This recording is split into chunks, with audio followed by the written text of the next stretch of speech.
Hello and welcome to my channel. In this video, we are going to learn about congruence and congruent triangles. The topics we are going to cover are understanding what is congruence, what does congruent triangles mean, and the criteria to prove that the triangles are congruent. So these are the four congruent criteria we are going to discuss. Why these two conditions cannot be considered as congruence criteria, some simple examples, exam tips, and common mistakes to avoid in the exam. So let us begin with the first topic now. That is, what is congruence.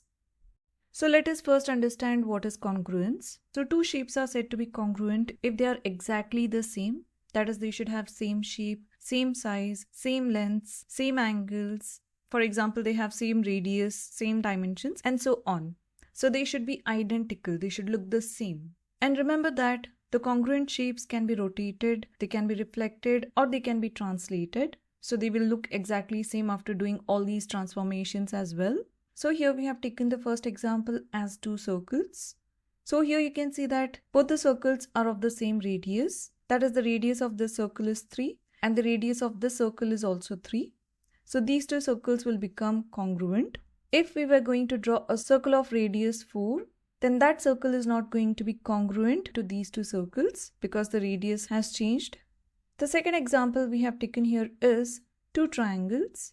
Now let us see if these two triangles are congruent or not.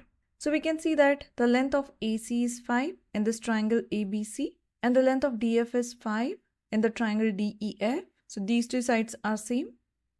Now length of AB is 7, length of DE is 7. So the length of these sides is same in these two triangles. And finally, the length of BC is 10 and the length of EF is also 10.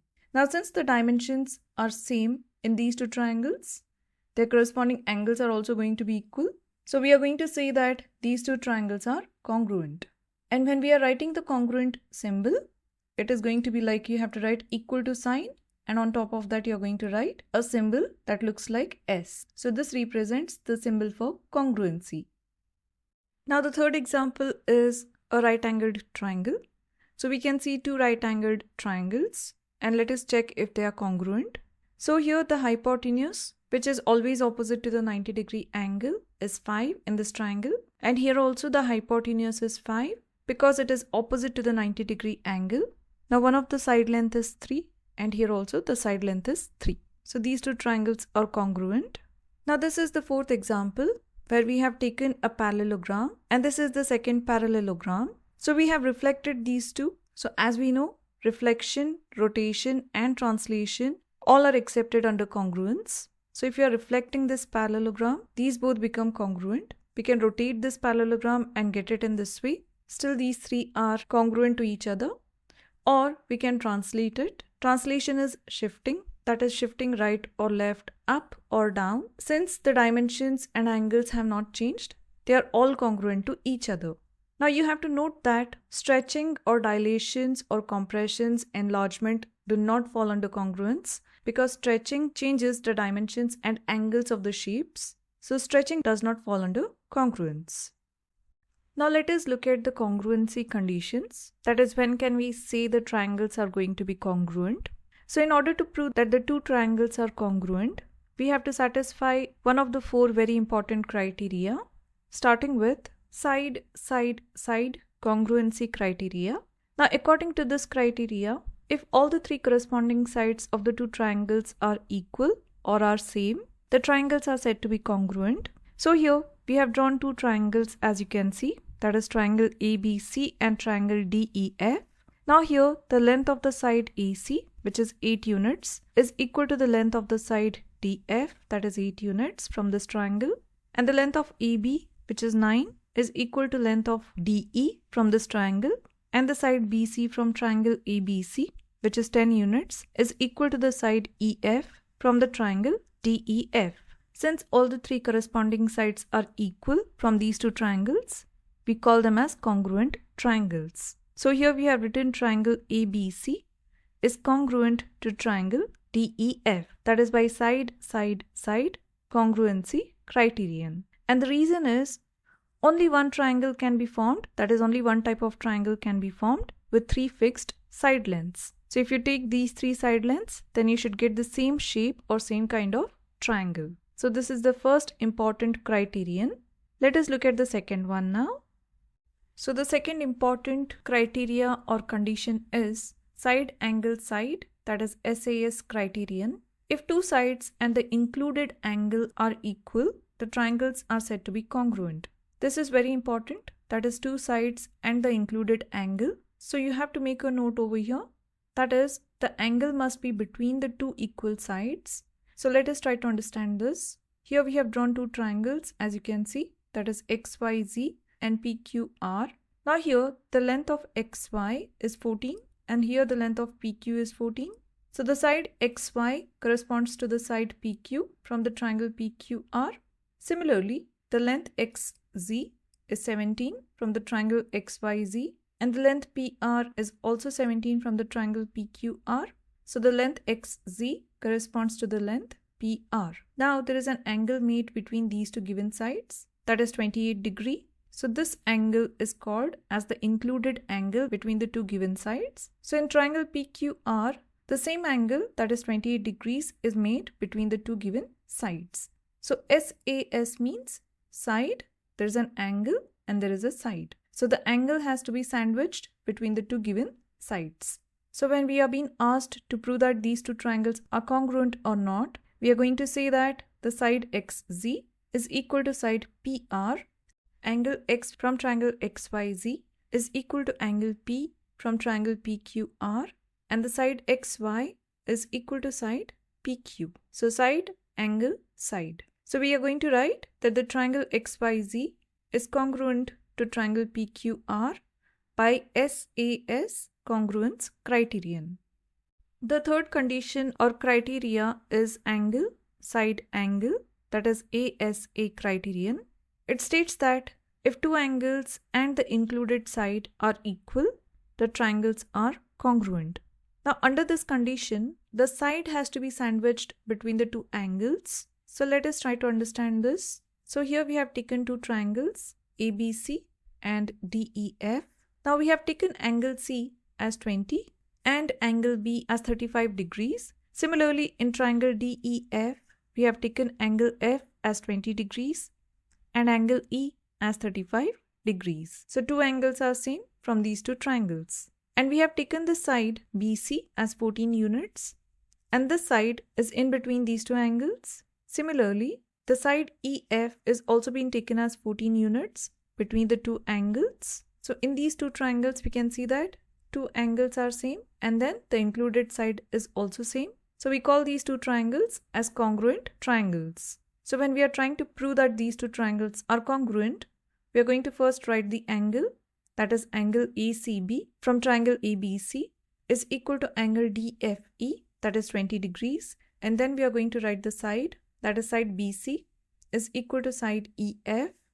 And then the second angle, that is angle ABC is equal to angle DEF. That is by angle, side, angle, congruency criterion, these two triangles are congruent. Now the fourth condition is RHS criterion or RHS condition.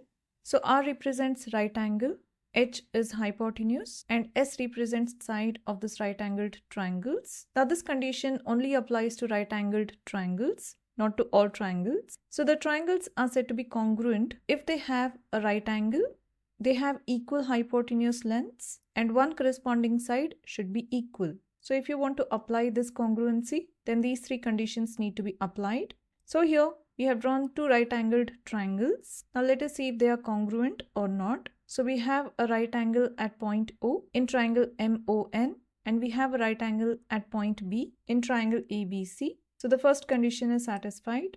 Now hypotenuse is always opposite to the 90-degree angle. So in this triangle MN is the hypotenuse and the length is 25. And in this triangle AC is the hypotenuse and this is also 25. So the second condition is also satisfied. The length of the hypotenuse is same. Now one last thing is one corresponding side should be equal. Now here in this triangle, the side OM is 7 and in this triangle, side AB is 7. So this condition is also satisfied. So if we have to write that these two triangles are congruent, we have to write angle MON is equal to angle ABC that is 90-degree angle. The hypotenuse MN is equal to hypotenuse AC and side OM is equal to side AB. So triangle MON is going to be congruent to triangle ABC by RHS Congruence criterion. Now once we have understood the conditions that guarantee or prove congruency, let us look at the conditions that do not guarantee congruency. The first one is AAA, that is angle, angle, angle. Now here we have drawn three triangles and we can see that the corresponding angles of these three triangles are same, that is 40, 40, 40, 80, 80 and 80 and 60, 60 and 60 degrees. But are these three triangles congruent? They are not, because the side lengths are different for each of these triangles. So they are not exactly same. So three equal angles only tell us the triangles have the same shape or they are similar. The triangles could still be different sizes, so we cannot call them as congruent. So this is one of the conditions that does not guarantee congruency. And the second one is side-side angle, that is SSA. Now here we have drawn two triangles and we have taken one of the sides in the first triangle as 6, 8, that is side, side, ending with the angle 45 degrees. So this has given us the length of the third side as 3.6. And here we have taken the same side lengths in the second triangle, that is 6, 8, ending with the angle 45 degrees. But here we can see that the length of the third side is 8.1.